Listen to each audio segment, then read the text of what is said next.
اللهم صل على سيدنا ومولانا محمد اللہ.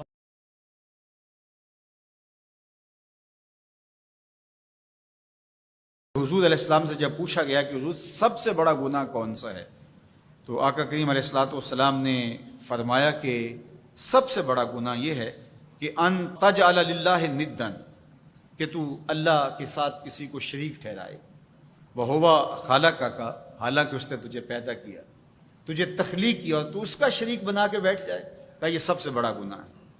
تو راوی نے عرض کی قلت ثم ایو، حضور پھر اس کے بعد؟ تو آقا کریم نے فرمایا ثم ان تقتل ولدک خشیۃ ان یطعم معک، تو بچے کو اس لیے قتل کر دے کہ یہ کس طرح میں اس کو پال سکوں گا. بچے کو ضائع کر دینا، اس کو قتل کر دینا. اللہ فرماتا ہے نحن نرزقکم وإیاہم، ہم تمہیں بھی رزق دیتے ہیں، ان کو بھی دیں گے. تیسری بات حضور نے فرمایا ان تزانی بحلیلۃ جارک، آپ ہمسائے کی بیوی کے ساتھ بدکاری کریں.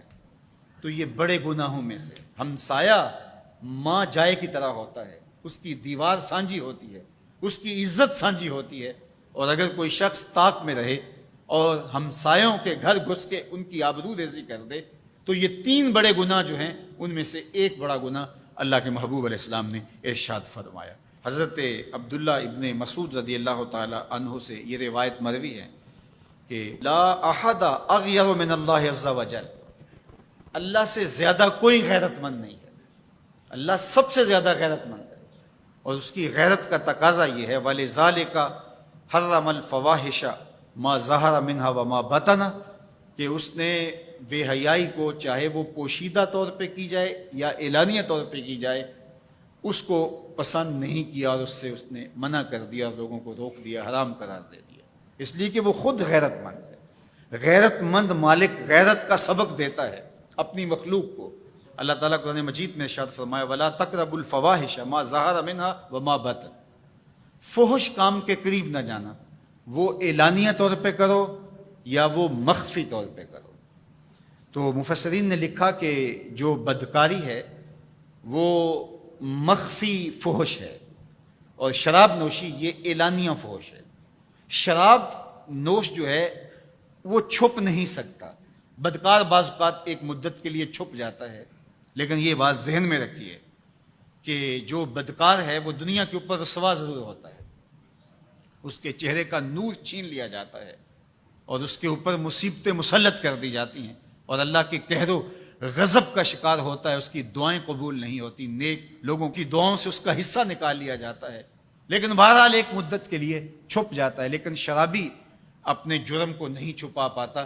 تو کہا کہ جو مخفی جرم ہے وہ بدکاری ہے، اور جو ارشاد فرمایا قرآن نے کہ جو ظاہر جرم ہے اس سے مراد جو ہے وہ الخمر ہے، شراب ہے. اور ہر نشہ دینے والی چیز سے حرام کی حرمت آئی. کل مسکر خمر وکل خمر حرام، فرمایا ہر نشہ آور چیز شراب ہے، اور ہر شراب حرام قرار دے دی گئی ہے. اب یہاں بھی لوگ دلیلیں لے کے بیٹھ جاتے ہیں، میاں وہ بھی ایک مشروب ہے، اس سے کیا فرق پڑتا ہے. میاں جب رب نے کہہ دیا تو بات ختم ہو گئی. ایک یہودی کے پاس ایک مسلمان مہمان ٹھہرا تو اس نے انگور پیش کیے، تو اس نے بڑے شوق سے لیے. تو تھوڑی دیر کے بعد وہ شراب لے آیا. اس نے کہا استغفر اللہ، میں مسلمان ہوں، میں شراب نہیں لیتا. تو اس نے ہنس کے کہا یہ جو انگور آپ نے کھائے ہیں شراب اسی سے کشید ہوتی ہے. تو اس مسلمان نے کہا کہ آپ کی اہلیہ کدھر ہے؟ تو وہ اپنی اہلیہ کو بلا لایا.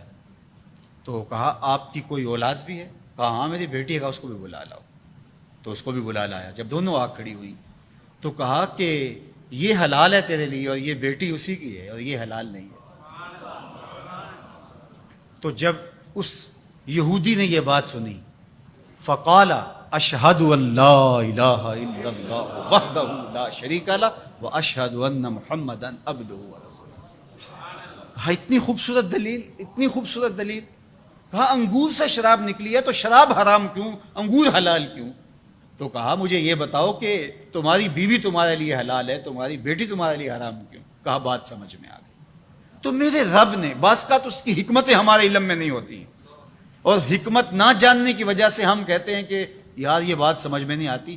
یہی تو ہمیں بتایا گیا کہ جو سمجھ میں آئے اس کو بھی ماننا ہے، جو نہیں سمجھ میں آئے اس کو بھی ماننا ہے۔ ہم جنت کو مانتے ہیں نا، دیکھا ہے، یار رب کو مانتے ہیں، دیکھا ہے، وہ سمجھ میں آتا ہے، تو دل میں تو آتا ہے، سمجھ میں نہیں آتا۔